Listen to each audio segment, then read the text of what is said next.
Trade between the European Union and China accounts for over 30% of global GDP. But with China exporting much more than it imports, it's a relationship many in Europe say is profoundly lacking in balance. But nervousness as well about fixing that imbalance, given uncertain relations with Washington under the Trump administration. William Denselow filed this report from Brussels. China is becoming a driving force in Europe's electric vehicle market. By one estimate, it accounted for roughly 7% of market share in the first half of last year, up from about 2% in 2022. Zeekr recently unveiled its 7 GT at the Brussels Motor Show.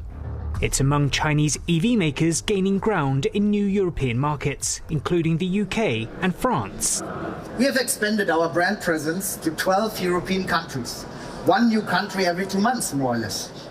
But it's been a rocky road for Chinese EVs in this market, as both sides navigate a trade dispute.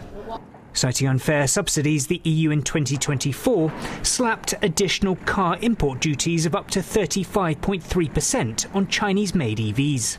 Beijing then launched its own anti-subsidy probes on European dairy, pork and brandy, and imposed up to 41.7% tariffs on several European dairy products. This was widely seen as retaliation against the EV levies. Recent negotiations to ease tensions and soften the blow of the EV duties through minimum import pricing are making progress. But the European Commission's Deputy Chief Spokesperson Olaf Gill tells CNA that many issues remain unresolved. There are a list of issues and concerns that the European Union has had going back many months and even years that we would require China to address in terms of overcapacity, in terms of unfair use of trade instruments, in terms of trade deficit and so on.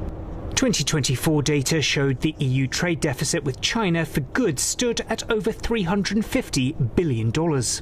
But both sides are looking at a different approach to deal with their differences in a complex balancing act to balance trade.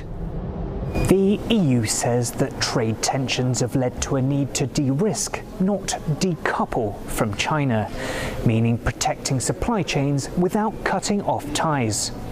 French President Emmanuel Macron calls for rebalancing through less imports and more investment from China. Beijing's also made clear it wants deeper cooperation with the EU in a time of growing trade uncertainty. But the EU's proposed cybersecurity measure could muddy the waters by restricting Chinese tech giant Huawei from its critical telecommunications network. Lin Liang, Director of Communications for the Chinese Chamber of Commerce to the EU, believes practices like this could further erode business confidence. This is not a fair competition if the Commission aims to exclude specific companies from specific countries, and if there is not evidence-based and is not technically neutral, and this is very detrimental to the competition, fair competition on the ground in the EU. Some analysts say the US could further complicate EU-China ties. Case in point, President Donald Trump's recent threat to impose tariffs on Canada over its trade deal with Beijing. Facing tensions with both Beijing and Washington, the EU is taking major steps to try and diversify its trade partners. But deals such as with India and the Mercosur bloc of South American nations could take years to fully implement and wouldn't replace the scale and scope of partnerships such as the one forged with China over the past half a century. For CNA, I'm William Denselow in Brussels.